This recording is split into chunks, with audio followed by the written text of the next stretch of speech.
We've stayed in over 30 all-inclusive resorts and love them. But this is our first ever cruise. As first-time cruisers, we figured a 3-day cruise would be a good way to dabble in the cruising world, test John's fear of the ocean at night, and test my proneness to seasickness without breaking the bank. With that, let's begin our trip in Madrid, Spain. Hola and welcome back. We are in Madrid to catch a train to Barcelona where our cruising adventure begins.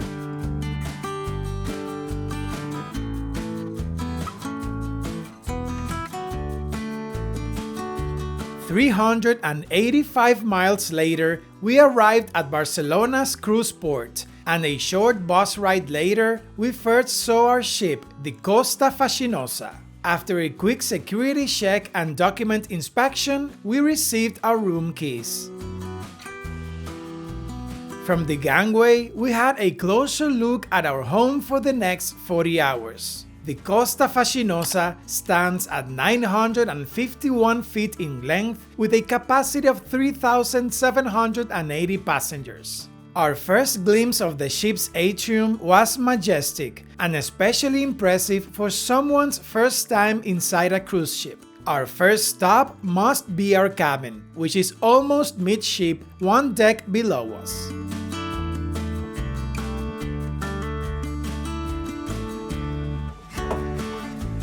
As we said before, we are first-time cruisers. This is John's first ever cruise, but in theory this is my second cruise. However, I was too young when my aunt and uncle invited me on an Alaska cruise, and I consider this to be my first proper cruise. I have never been on the open ocean before and I always found it intimidating, so it's time to face that fear. I got extremely seasick on the Alaska cruise, but this time I came prepared with ginger capsules, ginger gum, and proper nausea medication in case these don't work. We both have things to overcome, but our ultimate goal is to enjoy ourselves. Are you ready? Yes, I am. Let's go!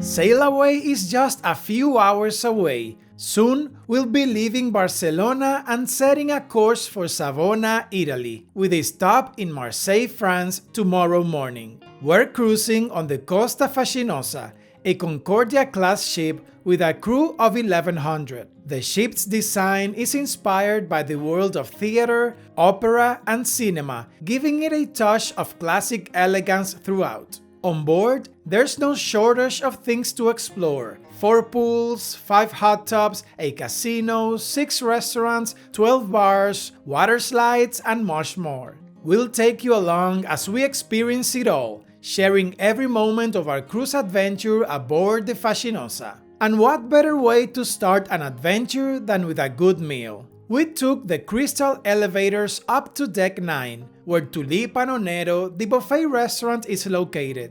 The view from up here was stunning. Looking out over the sea made us even more excited for the journey ahead. What we didn't love though was the buffet setup. The food stations are arranged in a way that forces you to pass through all of them, even if you're only interested in a few items. It made the lines longer than they needed to be. We grabbed a table by the windows to enjoy the view while eating. John was all about the tandoori chicken, while I stuck with the few vegetarian options I could find. After lunch, we wandered over to the ship's stern, apparently the hangout spot on board. There was a bar, a pool that was far too chilly for our warm-blooded tastes, and 2 hot tubs 1 deck above that did pass the temperature check. They were practically whispering our name, John, Harry.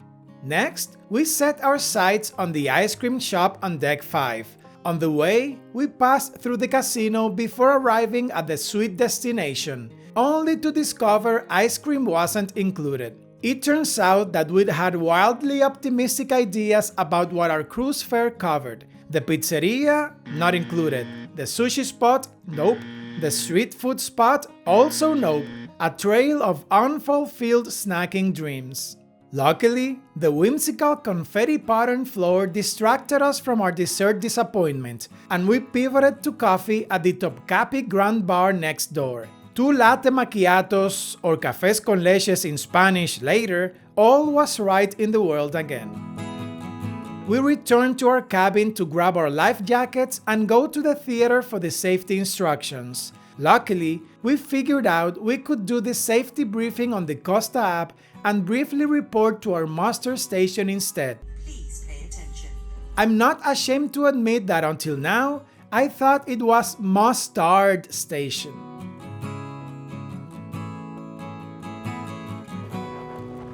Now is the perfect time for a cabin tour. Since this is our first cruise, we chose an inside cabin, and honestly we thought it was going to be smaller. We were pleasantly surprised when we entered for the first time and saw how big it is. Also the size of the bed, we love it. It's also quite big, and the design is not contemporary, but it doesn't look dated. It looks perfectly maintained and we kinda love it. We have no windows in our room, but we can see outside on our TV. Even the bathroom is big. The shower is quite spacious and there's plenty of counter space.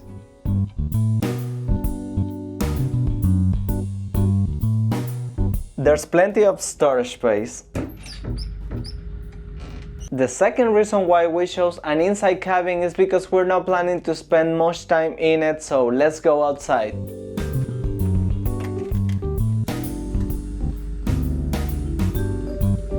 As sail away time approached, we made our way back to the stern to watch the ship pull away from Barcelona. The wind decided to make the afternoon chillier than expected. Our departure was delayed by over an hour due to a medical emergency on board. While we waited, we watched the Mein Schiff glide by like it was on a punctual German schedule. Then, right on cue, a thick fog rolled in. So much for postcard views, but honestly, the mist gave everything a mysterious, moody vibe, like we'd stepped into a foggy scene from a Sherlock Holmes novel. We half expected someone in a trench coat to appear.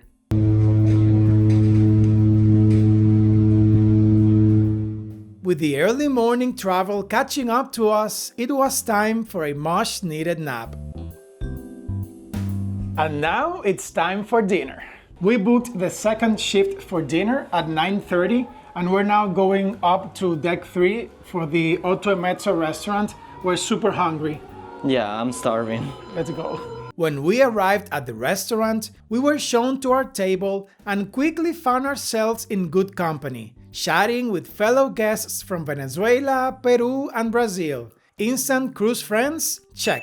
To start things off, John went with the salmon tartare and gave it a solid thumbs up. I opted for grilled vegetables with pita bread and hummus, light, tasty, and a nice way to ease into the meal.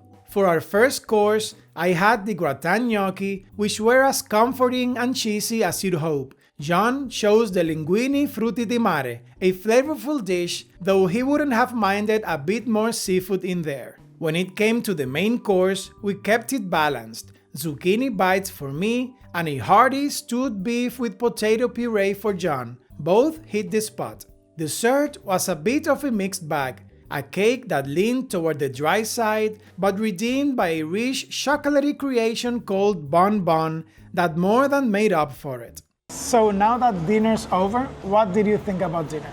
I actually loved everything I tasted. I especially liked the dessert. It was great.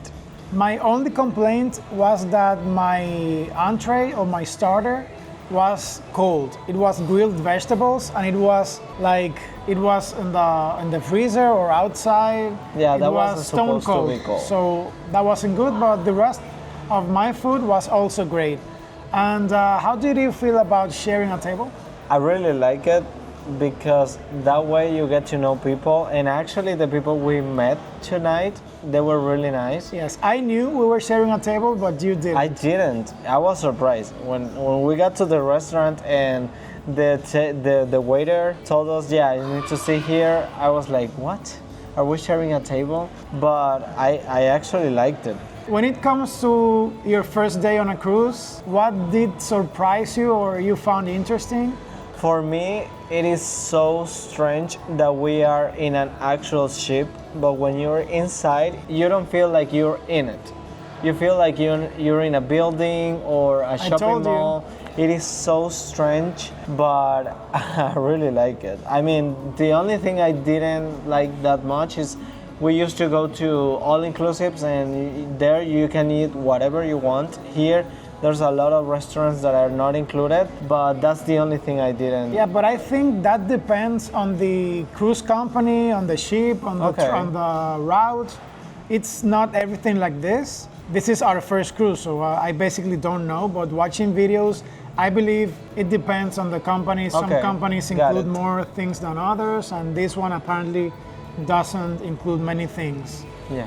I did find navigating the ship quite confusing, especially the part about when you're on different decks. You can't go on every deck all the way up or down the ship. Oh, yes. So I'm starting to learn how to navigate the ship now, and it depends on which elevator you get into and where you go down the stairs. So that's a bit tricky, but it's cool. I'm really enjoying it so far. We went outside a few minutes ago and it was dark, like black, and I really freaked out, so we had to go inside.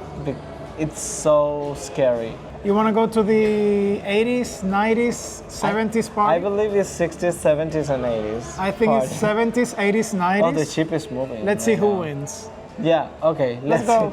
60s, 70s, and 80s. 70s, 80s, 90s. Okay, that's my bet. Let's go. Turns out it was 60s, 70s, and 80s parties after all. So John won that bet, and probably won some bragging rights too. The party took place at Salon Chéri on Deck 5, which was buzzing with energy. The entertainment team was full of life, and the guests totally vibing with the music. We might have been among the youngest there, but we were not the most energetic, not even close. The older crowd absolutely stole the show with some serious dance moves. By the end of the night, our energy levels had danced right out the door, so we headed back to our cabin and called it a night.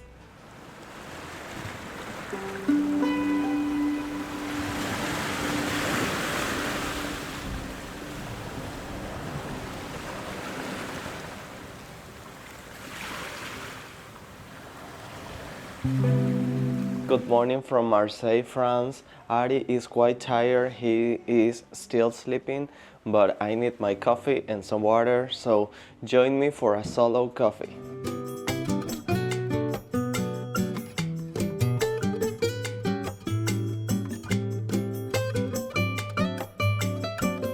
By the time I caught up with John, we had already docked in Marseille. I meant to wake up early to watch the arrival, but the pitch black interior cabin knocked me out like a 468-month-old baby. No regrets, honestly. Our plan for the day was to explore Marseille, but first, breakfast was non-negotiable. As we ate, we soaked in the view of the Costa Toscana, and MSC Fantasia docked right alongside us. Every time we spot a new cruise ship, we can't help but dream about the day we get to board it. Morning, I slept amazingly, like I haven't slept in months. I don't know if it's because the cabin is so dark, but I slept great. That's why John had to go out without me early. We had breakfast, it was nice. I didn't have as much food as I would usually have, like in an all-inclusive or another trip. We're trying to balance eating with our traveling, because when you travel a certain amount of time out of the year, then you begin to eat a lot and gain weight, and you waste all your efforts in the gym, your diet, everything else, so we're trying to balance that. We are in Marseille. We didn't plan what to do. We were so excited about the cruise that we neglected to book anything. So we're going to get off the ship and see what there is to see here in Marseille. I'm sure it's beautiful. We'll see you once we get up here. Little did I know that we'd be back on the ship in less than an hour, but let's rewind. we disembarked and made our way to a nearby bus stop, hoping to catch the free shuttle into the city center. After waiting for about half an hour and watching the crowd in line ahead of us, we started to suspect we might not even fit on the bus when it finally arrived. So, we made a spontaneous decision to walk instead, excited to explore sites like, hold on while I channel my inner Frenchie, Basilique Notre-Dame de la Garde, Le Vieux Port, Château d'If, and Palais Longchamp. Not long into our walk, we watched as the shuttle cruised right past us. It was spacious, it was air-conditioned, it had room for everyone, and we were not in it. With spirits slightly wilted like us in the heat, and the clock already creeping past noon, we realized we'd need to head back soon anyway if we didn't want to risk missing the ship. So we called it. Marseille would have to wait for another day. Back on board, we headed straight to the solarium on deck 9 for piña coladas. For lunch, we skipped the bustling buffet, which was surprisingly packed even on a port day, and opted for gato pardo instead, a quieter choice that turned out to be great. Everything we tried was delicious, with the one exception being dessert, which was fine, just not memorable. Our meal included smoked salmon with toasted almonds, grilled vegetable tartare, penne with rocket pesto and mozzarella, and fusilli sautéed with nunja.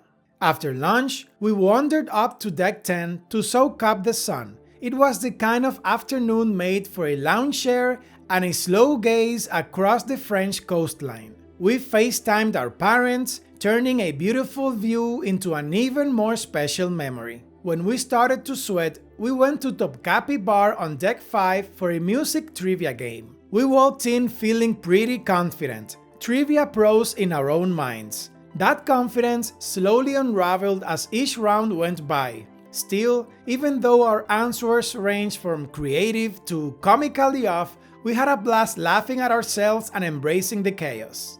On the bright side, we did redeem ourselves later with the World Currencies Trivia, a much-needed ego boost. Unlike yesterday's foggy sail away, today's weather was absolutely perfect. Seagulls danced alongside the ship as we pulled away from Marseille, and the view was chef's kiss.